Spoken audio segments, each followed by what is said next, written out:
I love thrillers. I love suspense.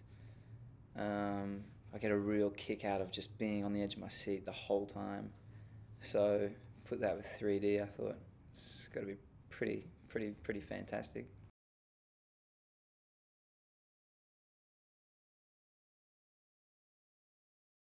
The film is about 8 or 10 people, however many it is, no more than a dozen, who are fighting for their lives, who are, they're just fighting to survive.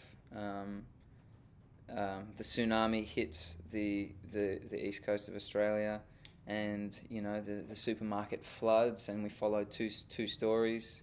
One is sort of 7 or 8 people stuck upstairs in the main area of the supermarket, and then there's 3 people stuck downstairs in the car park, and I'm one of those people.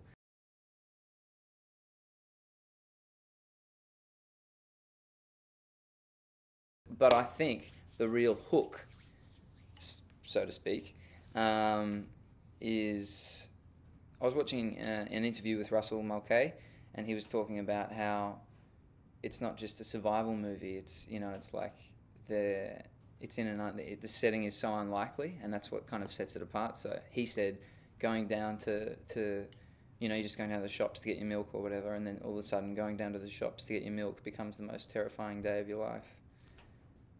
Which I thought that's kind of what sets it apart. That's what's so,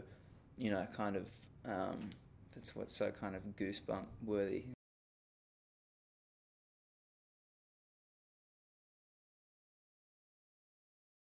Ryan's a good guy. I think he's got a heart of gold. He's very selfless. He's always kind of living and working for others.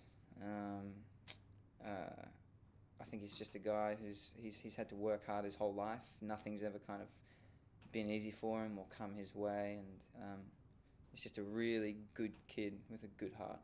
Just means well. Just wants to get by, make the most of his opportunities.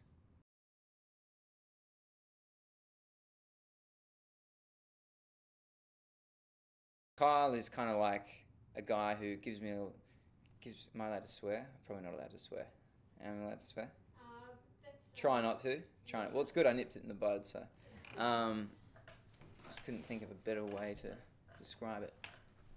Anyway, he's a guy who just gives me cheek. Kyle's just he's kind of the jock at school, and I'm kind of a bit of an alternative, more different kind of young lad, and he just gives me all sorts of trouble for it. It's just basically a bully. He just bullies me at school.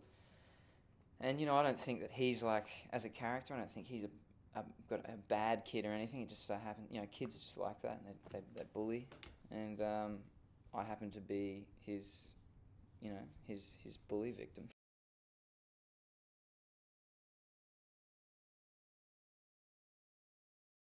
It's like a van and motorbikes and 5 or 6, 7 cars and concrete pylons that have crumbled with the jagged steel pieces sticking out of it, and dead bodies, and just general debris and crap, and like there's some things are on fire. There's just water gushing everywhere, and so there's that, and then there's the upturned combi, then there's the submerged BMW that Kyle and Heather are in, and the water's really murky, and there's just kind of water dripping just everywhere.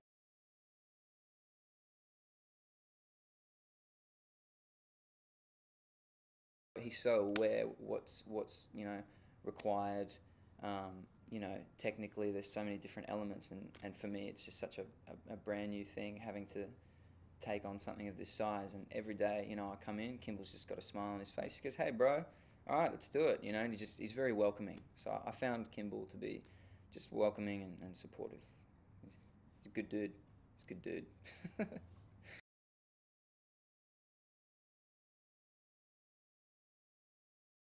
It's not just after flesh and blood and bones, it's after something that moves.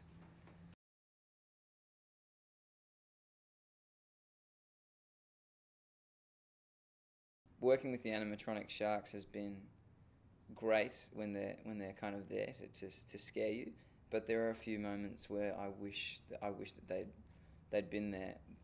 The moment I described before, where the shark's just going nuts, and there was like a close up of it. They showed me that on the split, and it looked amazing. But it was a pickup that they were doing of something we had actually shot five weeks before or whatever. And when we shot it then, there was no shark. I was just imagining it, and usually that's fine. But seeing the shark and what they were doing with it, I wish that I'd been able to see that when the shot was on me, because I was scared just watching it on the monitor.